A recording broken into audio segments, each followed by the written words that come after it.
Então, vamos abrir as nossas Bíblias em 1 de Samuel, no capítulo 20. 1 de Samuel, capítulo 20.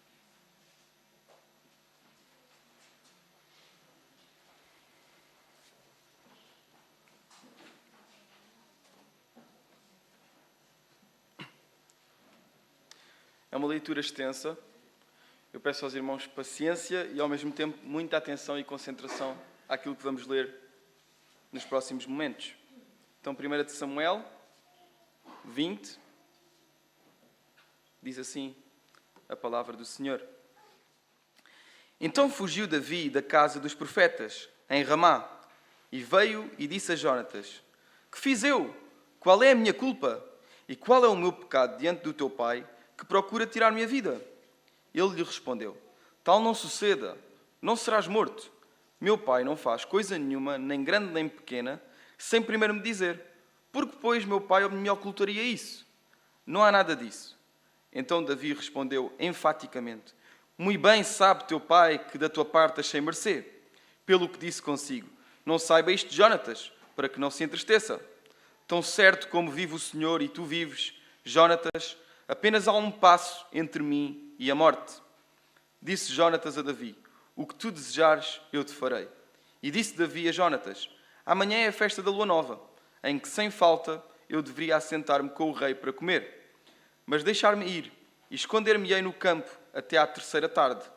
Se o teu pai notar a minha ausência, dirás: Davi me pediu muito que o deixasse ir a toda a pressa a Belém, à sua cidade, porquanto se faz lá o sacrifício anual para toda a família.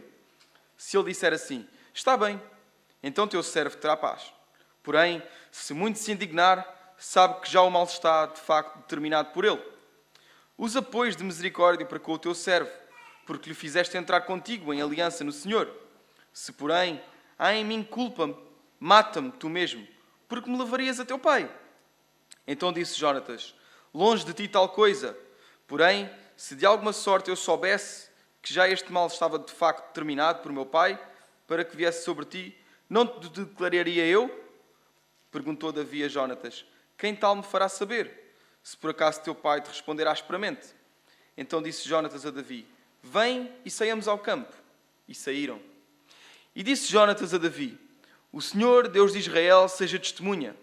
Amanhã ou depois de amanhã, a estas horas, eu sondarei meu pai.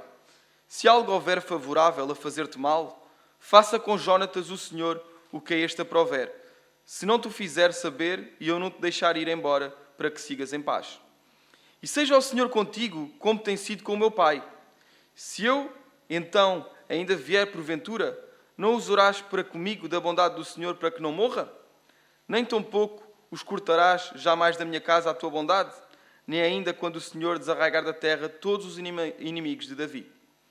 Assim fez Jonatas aliança com a casa de Davi, dizendo: Vingue o Senhor os inimigos de Davi. Jonatas fez jurar a Davi de novo pelo amor que este lhe tinha, porque Jonatas o amava com todo o amor da sua alma. E disse-lhe Jonatas: Amanhã é a festa da lua nova. Perguntar-se-á por ti, porque o teu lugar estará vazio.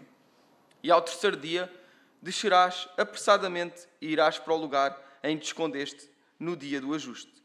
E fica junto à pedra de Ezel.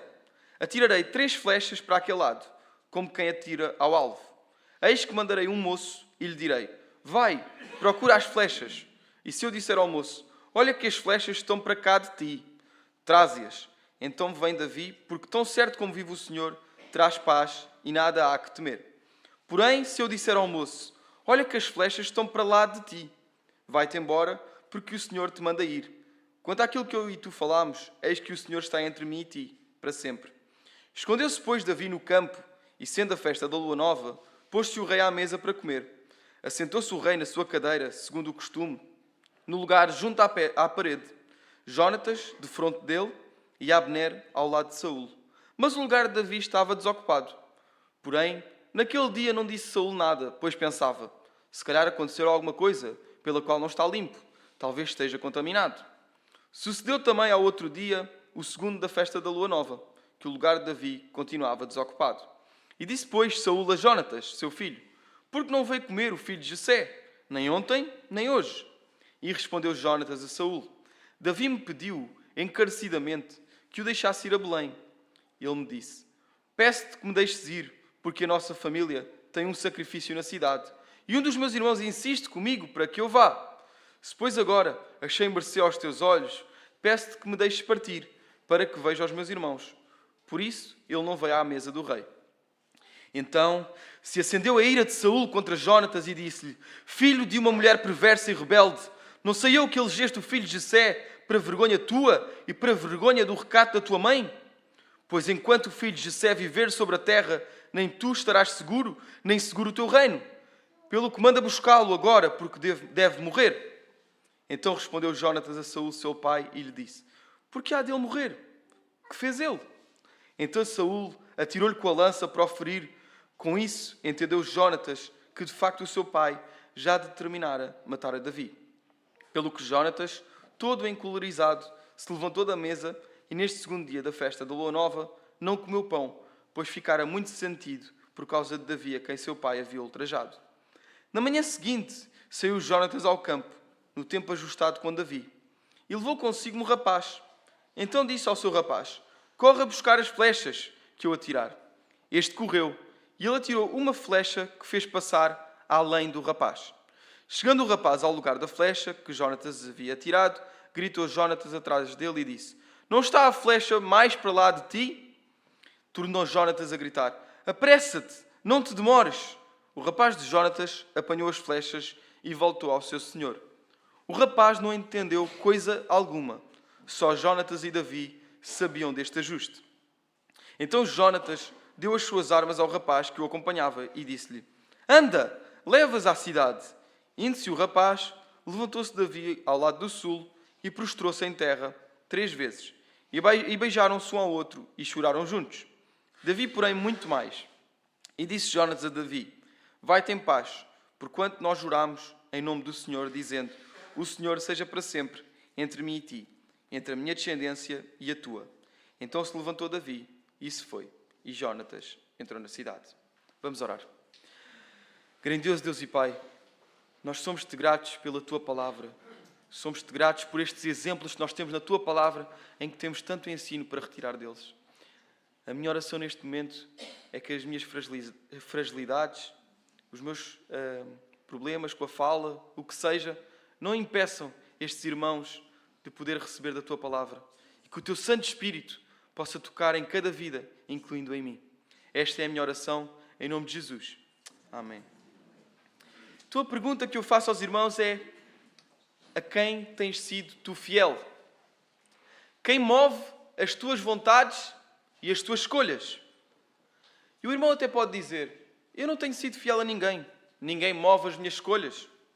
Mas sendo assim, provavelmente o irmão está sendo fiel a si mesmo, a si próprio e ao seu ego. A verdade é que todos somos fiéis a alguém. Todos temos como base das nossas decisões a alguém. Ou a nossa esposa, o nosso filho. Todos temos as nossas prioridades que fazem nós tomarmos as nossas decisões. A verdade é que as nossas convicções movem as nossas decisões. E eu repito, as nossas convicções movem as nossas decisões.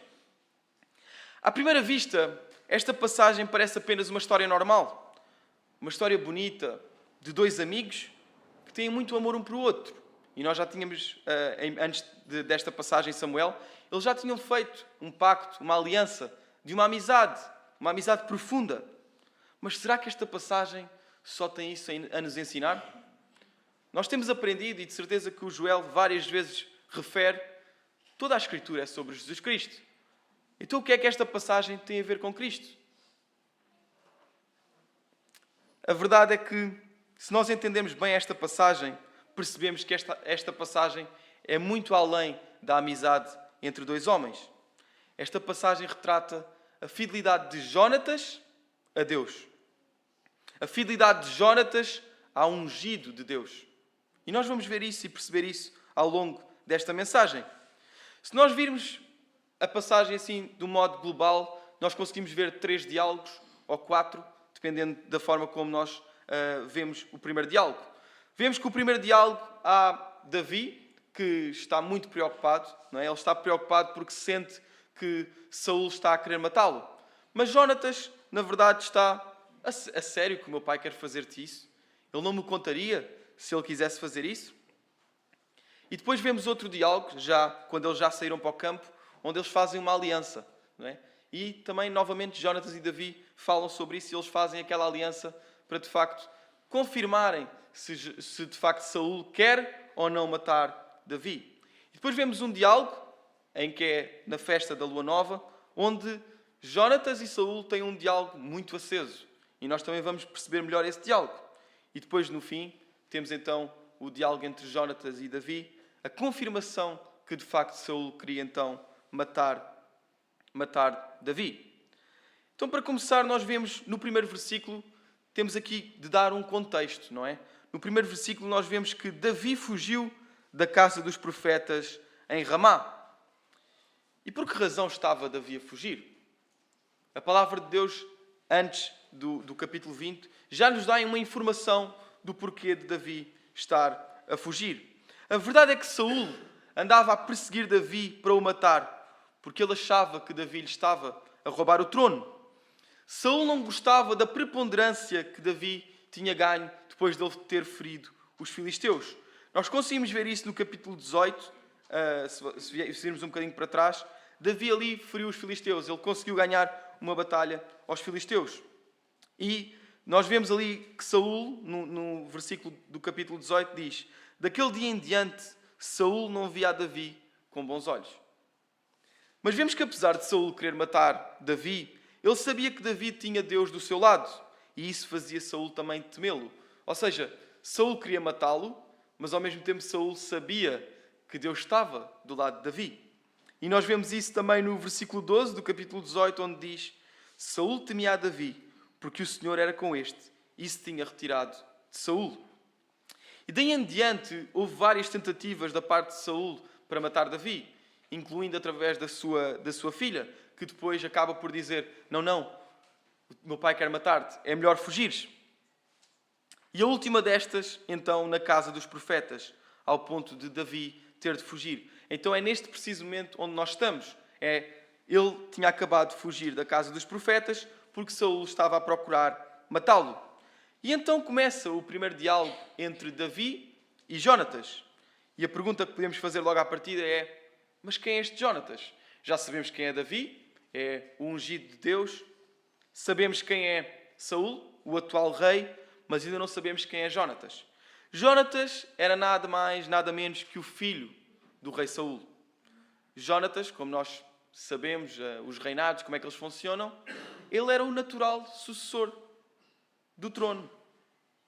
E pensando de uma forma humana, haveria alguém com mais interesse de que Saul se mantivesse no trono, por causa de ser o sucessor?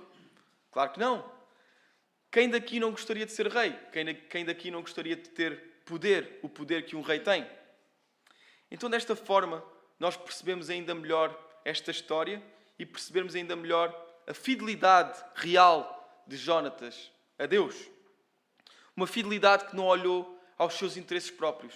Quantas vezes nós temos olhado aos nossos próprios interesses em vez de aos interesses da obra de Deus? No primeiro diálogo entre o versículo 1 e o versículo 3, nós conseguimos ver Davi a falar com Jónatas, mostrando a sua preocupação, como já vimos. Então, o pai, Saul, andava a procurar matar Davi.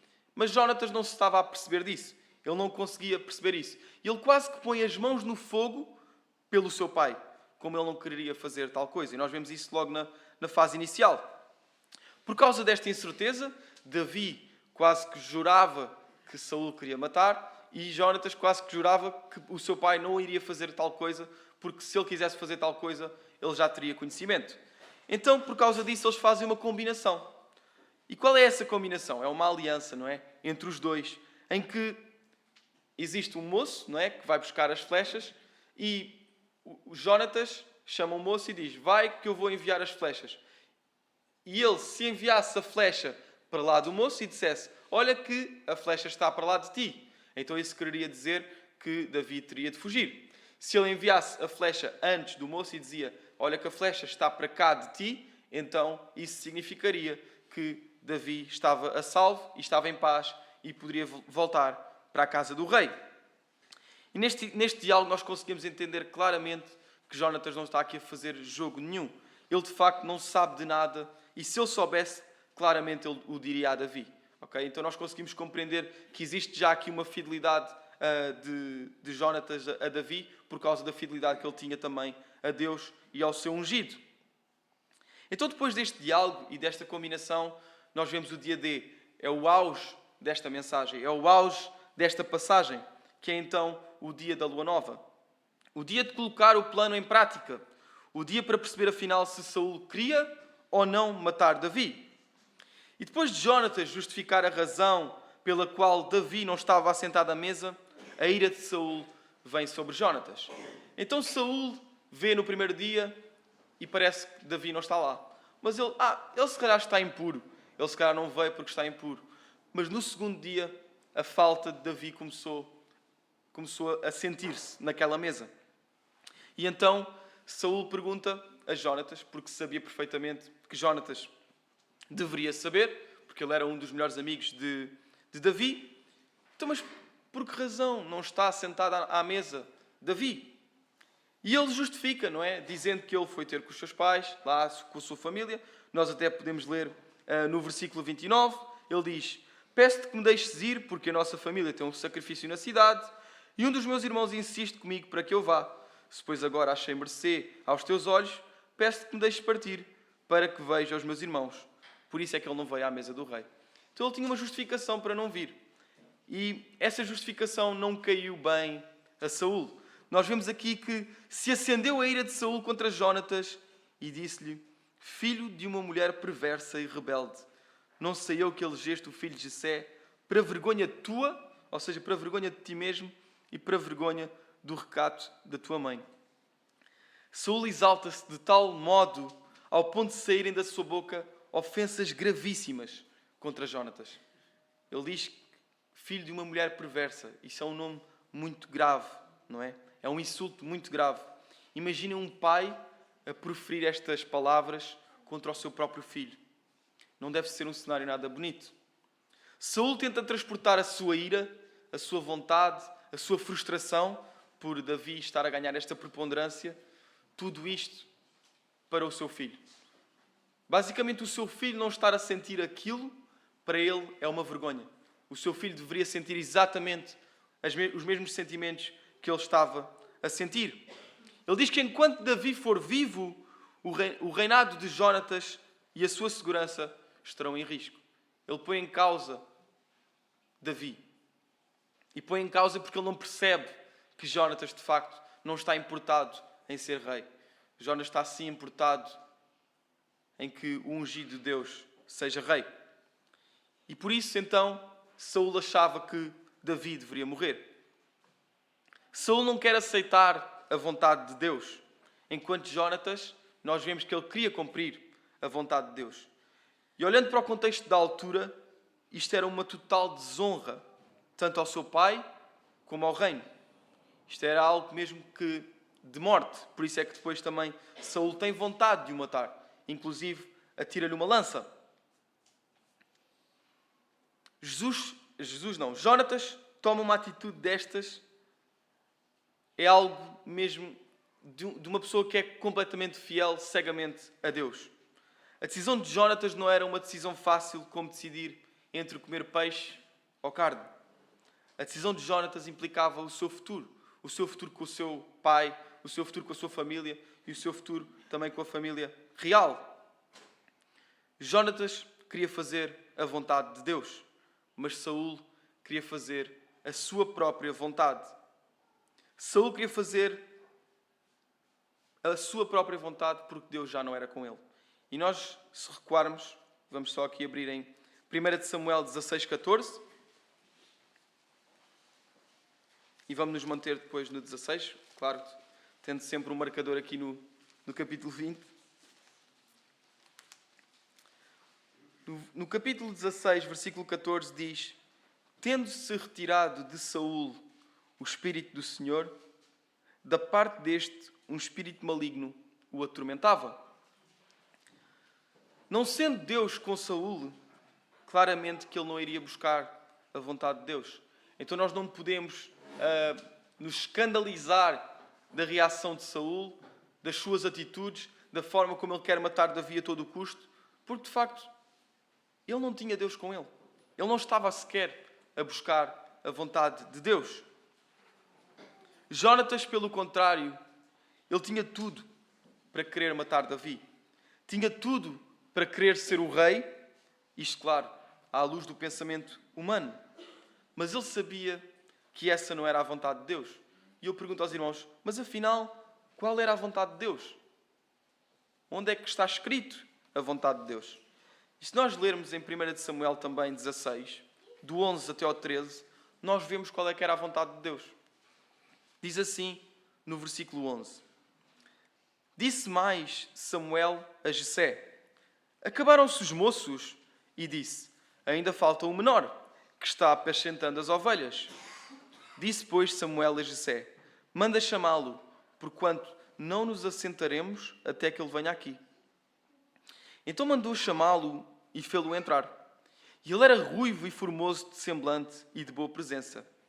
E disse o Senhor: levanta-te e unge-o, porque é este mesmo. Então Samuel tomou o chifre do azeite e ungiu-o no meio dos seus irmãos. E desde aquele dia em diante, o Espírito do Senhor se apoderou de Davi. Então Samuel se levantou e voltou a Ramá. Samuel então foi à procura do ungido de Deus na família de Jessé. E ele procurou, parece que não havia ninguém. Mas depois Jessé diz: não, mas eu ainda tenho um mais moço. Mas esse não deve ser muito importante. Mas Samuel diz: enquanto esse moço não vier aqui, nós não nos assentaremos à mesa. Porque era ele que era o ungido de Deus. Então qual era a vontade de Deus? Era que Davi fosse o rei. É Davi que tem de ser o rei. É Davi que tem de suceder a Saúl e não Jónatas. Porquê? Porque ele é o ungido de Deus. E aqui nós percebemos que os pensamentos de Deus vão muito além dos pensamentos humanos. Vemos que Jónatas, humanamente falando, ele claramente iria buscar sempre ser rei. Mas ele sabia que os pensamentos de Deus não eram esses. Que o objetivo de Deus não era esse. O objetivo de Deus era que Davi fosse então o rei. Conseguimos perceber claramente que Jónatas não temeu aos homens, e sim a Deus. Porque ele arriscou a sua própria vida em favor daquilo que era a vontade de Deus. Conseguimos ver que a sua fidelidade era para com Deus e, respectivamente, ao seu ungido, Davi, e não para com o seu reino e para com o seu pai. A honra aqui é para Deus e não para o seu reino e para o seu pai. Depois deste confronto de Saúl e Jónatas, Saúl tenta mesmo ferir Jónatas de morte, com a raiva que ele tinha dentro dele. E como vimos, ele tinha um espírito maligno que constantemente o estava a atormentar. Inclusive, se os irmãos lerem um bocadinho daquilo que era Samuel, quem era responsável por retirar esse espírito maligno era Davi. Ele com a sua harpa, ele tocava e o espírito maligno se afastava. Então Davi já tinha tido um papel de bem com Saúl. Mas desde aquele momento, na batalha contra os filisteus, que Saúl nunca mais foi visto com bons olhos. Neste caso, ele nunca mais viu Davi com bons olhos. Então foi Jónatas ter com Davi e cumprir com a promessa. A promessa era então que se o seu pai tivesse, de facto, vontade de o matar, então Jónatas deveria lançar as flechas para lá do moço. Se Saúl não quisesse matar Davi, então ele teria de lançar as flechas para cá do moço. E vemos aqui que, de facto, a reação de Davi é de tristeza, mas ao mesmo tempo de desilusão com tudo o que está a acontecer. E a tristeza, nós vemos aqui até, não é à toa que está aqui referido, que Davi chorou muito mais. Ele estava triste com a situação que estava a acontecer. Já era muitas fugas, já estava a ser constantemente azucrinado aqui por Saúl. E a verdade é que nós temos muito a aprender com esta mensagem. Temos muito a aprender com esta passagem.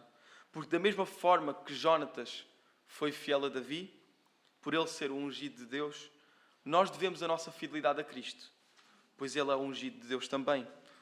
O Messias, o que entregou a sua vida em nosso lugar. A verdade é que Davi já apontava para o Rei maior, o Rei dos Reis. Ele não é só um rei, ele é o Rei dos Reis. Jesus Cristo, o nosso Salvador.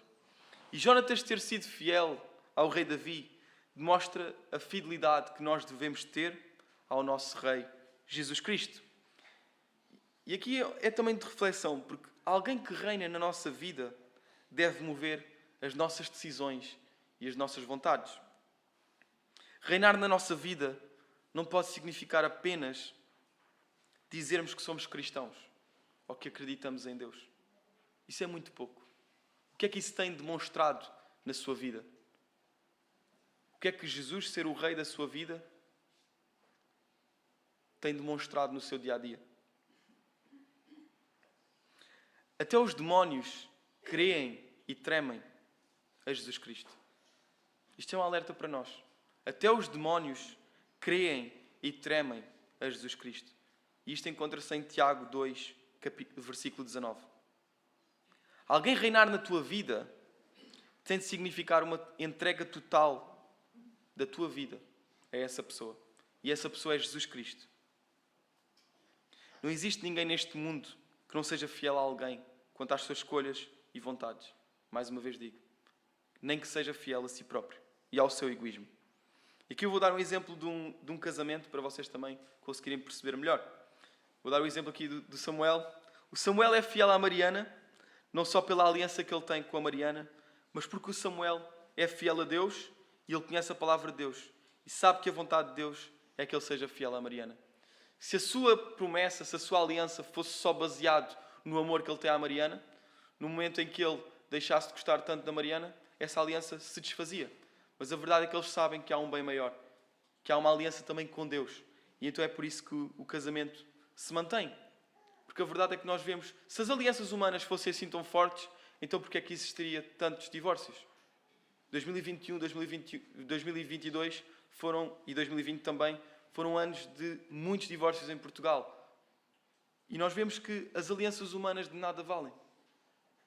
Se as alianças não tiverem Deus como a sua principal base, essas alianças rápido se vão, rápido se esquecem.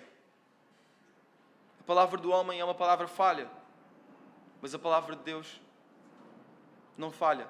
Ele é fiel em todo o tempo às suas promessas. Se nós voltarmos ao exemplo de Jonatas, nós podemos pensar que seria óbvio pensar que a fidelidade de Jonatas seria para com o rei Saul. Mas a verdade é que foi para com o rei Davi. E a nossa fidelidade deve ser para quem? A nossa fidelidade deve ser ao Rei dos Reis, Jesus Cristo. Constatamos que Saul foi fiel a si mesmo e aos seus princípios. Saul não foi muito diferente de nós. E agora, outro alerta para os irmãos. Nós temos muita tendência de nos distanciarmos de Saul. Nós olhamos com desdém para Saul, afastamos-nos dessa personagem. Sabem porquê? Porque nós achamos que nós não somos como ele. Nós somos muito diferentes deste Saul. Nós não somos maus como ele. Nós nunca fazemos isto que ele faz. Mas a verdade é que muitas vezes nós somos semelhantes a Saul. E nas nossas decisões, nós pensamos mais naquilo que é bom para nós e para o nosso ego, em vez daquilo que é a vontade de Deus. E a personagem de Saul alerta-nos para, de facto, nós vigiarmos e orarmos. Porque nós não somos muito diferentes dele. Nós temos mesmo de nos voltar totalmente para Deus. Pedir a Deus para que Ele influencie as nossas vidas e que o Seu Espírito Santo possa mover as nossas vontades e as nossas decisões para que sejam também a vontade de Deus. Pelo contrário, a personagem de Jonatas escolheu ser fiel ao ungido de Deus, apesar de não fazer sentido do ponto de vista humano, como vimos. Na nossa vida também surgirão circunstâncias onde vamos ter de decidir a quem queremos ser fiéis. As nossas decisões, as decisões que nós tomamos no nosso dia-a-dia, mostram a nossa fidelidade. A fidelidade a quem nós estamos a ser fiéis.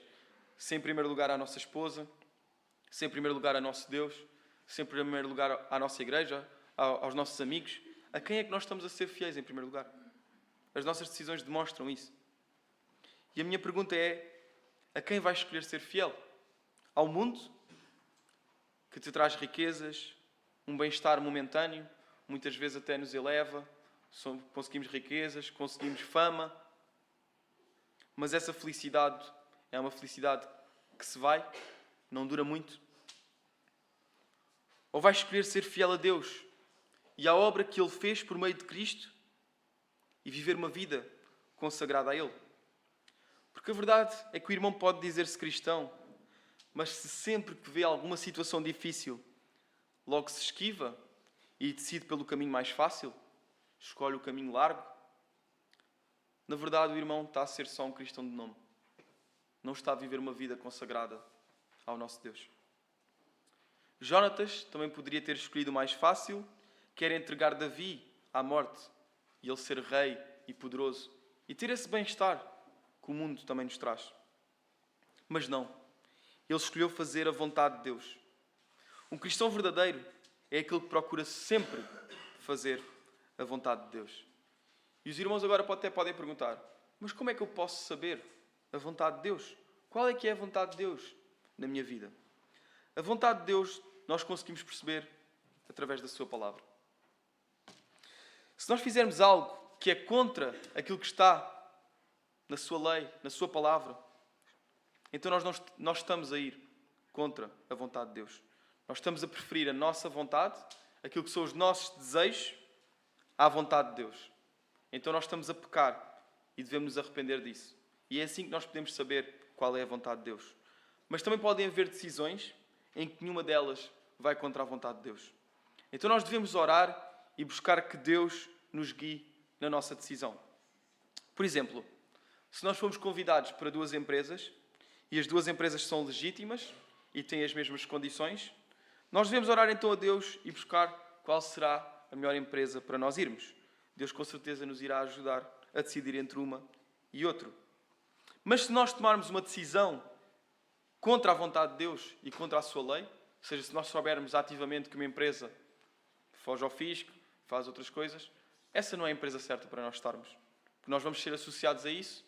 E a verdade é que se nós somos filhos de Deus, nós somos uma representação também dele na terra. E se nós estamos a representar a sua igreja, nós somos corpo de Cristo. Se nós somos associados àquela empresa, a verdade é que Deus também vai ser associado àquela empresa. E o nome de Deus tem de ser preservado. Então é muito importante que nós, quando tomamos uma decisão, lembremos-nos que nós somos corpo de Cristo. E nós estamos a representar Cristo aqui na terra também. Se nós tomarmos uma decisão que é contra a vontade de Deus, nós devemos nos arrepender do nosso pecado e deixar para trás o pecado. Arrepender significa deixar para trás. O arrependimento não é simplesmente pedirmos perdão, mas continuamos a fazer. É um perdão que não é real. Arrependimento significa deixar para trás. Dessa forma Deus perdoa e Ele aceita o nosso arrependimento verdadeiro. O verdadeiro cristão procura ser cada dia mais santo, cada dia mais como Jesus Cristo foi aqui na terra. E ao sermos fiéis a Deus, a recompensa é enorme, pois vamos ter uma paz no nosso coração que excede o entendimento humano.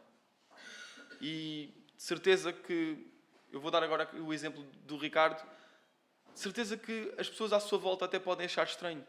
Mas a tua esposa está desta forma, mas tu sorris, tu tens essa paz. De onde é que vem essa paz? É do nosso Deus. É Deus que traz essa paz ao coração do Ricardo e ao coração das pessoas que sofrem. Mesmo passando por dificuldades e por vezes tendo baixos, a verdade é que a paz de sabermos que somos salvos por meio de Cristo é algo que não se vai embora. Porque a nossa esperança está em Jesus Cristo, que já fez a sua obra. Se por outro lado, nunca te deparaste com este dilema, é a primeira vez que estás a ouvir, talvez a segunda ou a terceira, entre o mundo e Deus, ou sobre tomar decisões segundo a vontade de Deus. Se calhar é a primeira vez que estás a ouvir isto.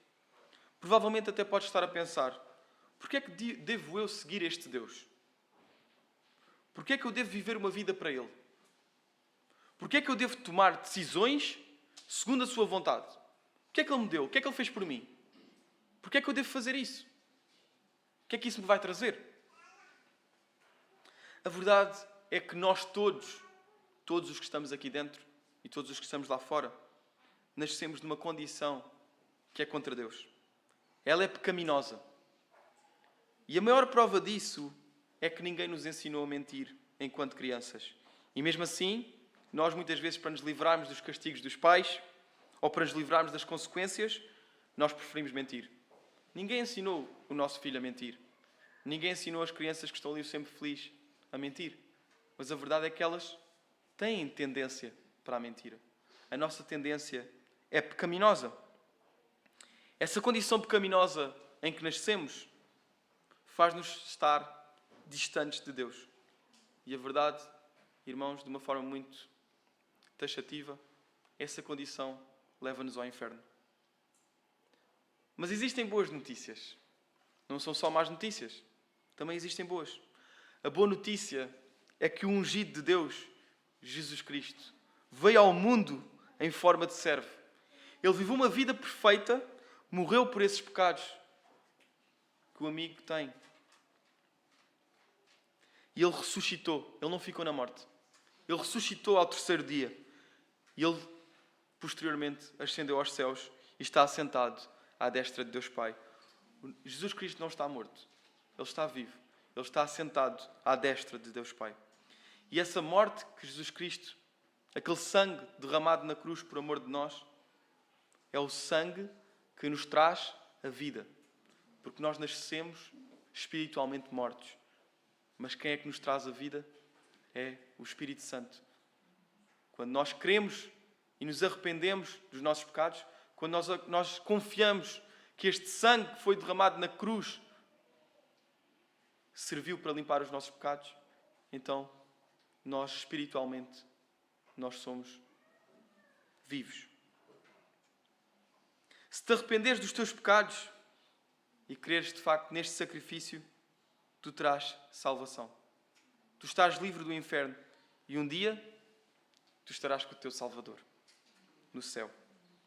A partir do momento em que te arrependes e crês no sacrifício de Jesus, vais procurar viver uma vida para Ele, uma vida que lhe agrade. E a partir daí, quando vierem as escolhas da tua vida, tu já sabes a quem tens de ser fiel. A Deus e àquilo que Ele já fez por ti, ao entregar o seu único Filho para morrer por ti. Então, quando nós, de facto, queremos viver uma vida para uma pessoa, quando alguém reina na nossa vida, as nossas decisões e as nossas escolhas são em função daquilo em que nós acreditamos. Então, se o irmão, se o amigo, de facto, quer viver uma vida para este Rei dos Reis, quer viver uma vida para este Deus que entregou o seu Filho para morrer por nós, então as suas decisões e as suas escolhas têm de ser de acordo com aquilo que você quer. E neste caso têm de ser de acordo com a palavra dele. É isso que nós temos então de procurar. Para terminar, eu gostava de deixar apenas um versículo. Eu gostaria que os irmãos pudessem abrir as suas Bíblias em Romanos 12, 2.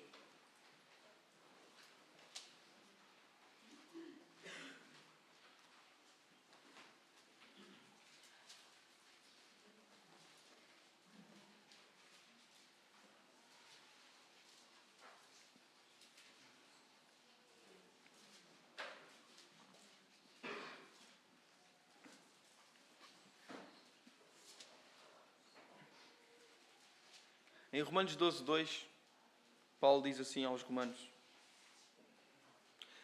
E não vos conformeis com este mundo, mas transformai-vos pela renovação do vosso entendimento, para que experimenteis qual seja a boa, agradável e perfeita vontade de Deus. Então, nós não nos queremos conformar com o mundo. Nós queremos ser transformados pela renovação do nosso entendimento. O único que consegue renovar o nosso entendimento é o Espírito Santo. Quando nós, de facto, entregamos a nossa vida a Jesus Cristo, o Espírito Santo vai moldando o nosso entendimento. E nós aí vamos então saber qual é a boa, perfeita e agradável vontade de Deus. Que Deus nos ajude, de facto, a não nos conformarmos com este mundo. E sim a termos uma mente renovada para sermos fiéis somente a uma pessoa. E essa pessoa é Deus. Amém? Vamos orar. Grandioso Deus e Pai, nós não temos palavras para te agradecer por termos esta palavra viva e eficaz connosco. Obrigado porque servos teus escreveram esta palavra inspiradas por ti. Obrigado porque tu hoje nos ensinas a quem nós devemos a nossa fidelidade. Que a nossa fidelidade seja a ti e não ao mundo. Que esta palavra não saia daqui vazia, mas sim que possa ter efeito no nosso dia-a-dia. Que não possa ser esquecida a quem nós devemos, de facto, a nossa fidelidade. Sejas com cada irmão que está aqui, que, de facto, possam colocar em prática aquilo que ouviram no dia de hoje. Esta é a minha oração. Em nome de Jesus. Amém.